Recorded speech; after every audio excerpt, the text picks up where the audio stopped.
غریب رہنا کوئی اچھی بات بھی نہیں ہے. اس لیے کوشش کرنی چاہیے کہ آپ دنیا کو تسخیر کریں، کمائیں، کمانے کے جتنے ذریعے ہیں استعمال کریں. اور کمانے کے سلسلے میں اسلام کا ایک رویہ بتا دوں. فقہ اسلامی اور اہل بیت نے جو سکھایا ہے وہ بتا رہا ہوں، کان کھول کے سنیے گا، اور جو کہہ رہا ہوں کہا سنا یاد رکھیے گا، بھلا نہ دیجیے گا، ٹھیک ہے؟ ہمارے ہاں جو کلچر ہے ایک عرصے سے، اس میں سب سے پہلے بچوں کو تیار کرتے ہیں ملازمت کے لیے. کس لیے؟ سروس، ملازمت، سروس، ملازمت. اور سب سے بڑی فکر یہ ہوتی ہے کوئی سرکاری ملازمت مل جائے. یہ فکر بنیادی طور پر غلط ہے. اسے کھرچ کھرچ کے دل سے، دماغ سے نکال دیجئے، مٹا دیجئے. احادیث معصومین کی پڑھیے جو معاش کے سلسلے میں ہے، کتاب المتاجر، کتاب المقاصد اور اس کے متعلقہ جو ابواب ہیں، احادیث پڑھیں. معصومین نے بہت ہدایتیں دی ہیں روزی روٹی کے مسئلے پر، امور معاش پر. اس میں سب سے زیادہ زور دیا ہے تجارت پر. بزنس کریں، چھوٹے سے بزنس سے آغاز کریں، خود بخود اللہ برکت دے گا. کوئی بزنس ذلیل نہیں ہوتا. آپ مال رکھ رہے ہیں، بیچ رہے ہیں. بزنس میں کیا ہے؟ آپ کی خودی آزاد ہے، آپ آزاد ہیں. واضح ہے؟ آپ آزاد ہیں. یہ علت وہ ہے. یہ کیوں؟ یہ معصوم نے خود بتایا ہے. کہ جب تم اپنی محنت یا اپنا وقت فروخت کر دیتے ہو، کسی کے یہاں ملازمت کرتے ہو، تو تم گویا غلام ہو جاتے ہو، تمہاری آزادی سلب ہو جاتی ہے. اس لیے تم تجارت کرو، پہلی بات، یا پھر زراعت کرو، دوسری بات. زمین ہے، زراعت کرو. ہزاروں چیزیں زراعت کی ہیں، طرح طرح کے نئے نئے طریقے زراعت کے پیدا ہو گئے ہیں. زراعت کریں، تجارت کریں.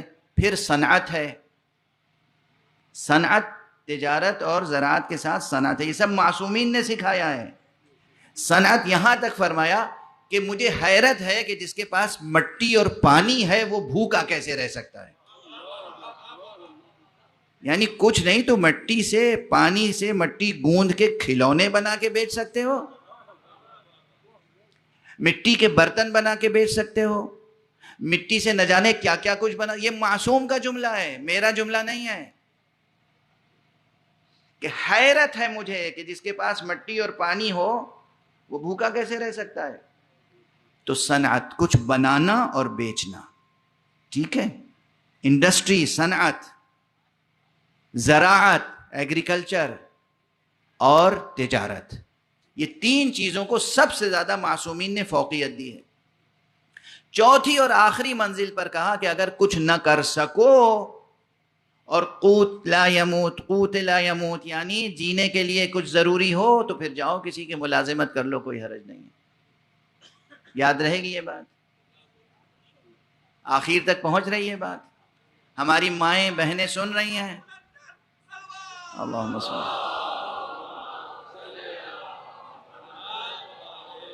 جوان بچے سب سن رہے ہیں نا؟ والدین سن رہے ہیں؟ اب ذہنوں کی تربیت کیسے کریں گے آپ؟ روز اول سے سروس کی بات سوچیں گے بھی نہیں. اس فقیر کی بات یاد رکھنا. اگر یاد رکھ لی یہ بات تو اسی معاشرے میں دیکھیے گا کیسا انقلاب آتا ہے. سروس کی فکر ہی نکال دیئے دل دماغ سے. یہ رونا ہی چھوڑ دیئے کہ یہ حکومت ایسی آئی ہے کسی کو نوکری نہیں دیتی. ارے حکومت نوکری دے یا نہ دے، سمجھ میں آ رہی ہے؟ آپ کو تجارت کرنی ہے، ہزاروں، زمین تا آسمان، کروڑوں ذریعے ہیں روزی روٹی کمانے کے. کتنی قسم کی تجارتیں ہو سکتی ہیں. ابھی ایک عزیز ملے مجھے یہاں پر، انہوں نے اپنا اخبار دیا، اللہ ان کی توفیقات میں اضافہ فرمائے. یہ جو اخبار چھپتے ہیں یہ بھی نہ جانے کیا مریضانہ ذہن ہوتا ہے اخبار والوں کا.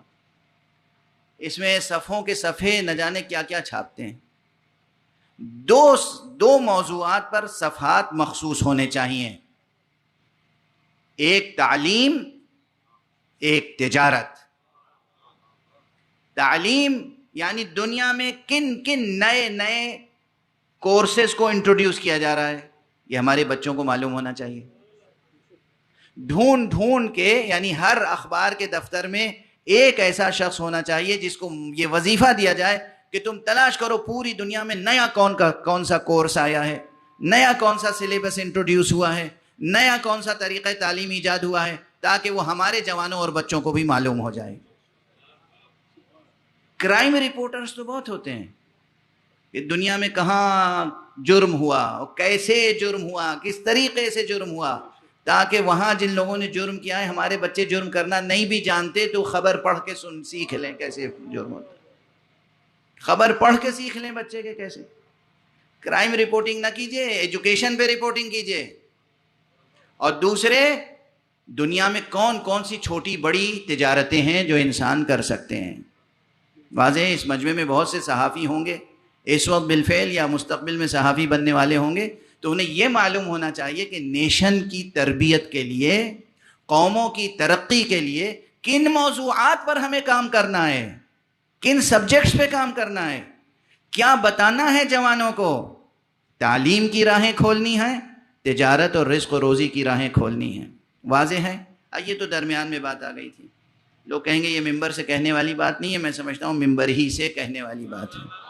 ایک صلوات پڑھ لیجئے محمد۔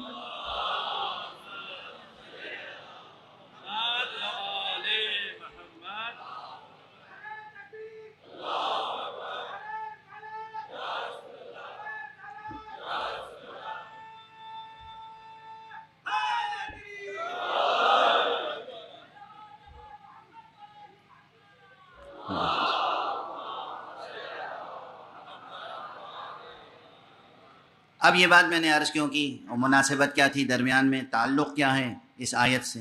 اس آیت نے کہا وَجَاهَدُوا بِأَمْوَالِهِمْ، اور وہ ہیں پکے سچے مومن مسلمان جو اپنے مال سے بھی جہاد کرتے ہیں۔ اور مال ہوگا نہیں تو جہاد کیسے کریں گے؟ اس لیے اللہ کی خاطر قربتاً اللہ مال کمانا بھی جہاد ہے۔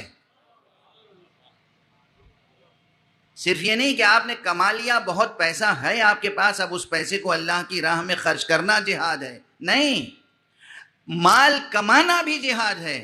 اسی لیے معصوم کی حدیث ہے، یہ حدیث نہ سنی ہوگی، شاید کسی نے سنائی نہ ہو آپ کو۔ اس لیے معصوم نے کہا اگر کوئی شخص اپنے رزق حلال کے لیے جد و جہد کرتا ہوا مر جائے تو وہ بھی شہید مرتا ہے۔ سمجھ میں آئی بات؟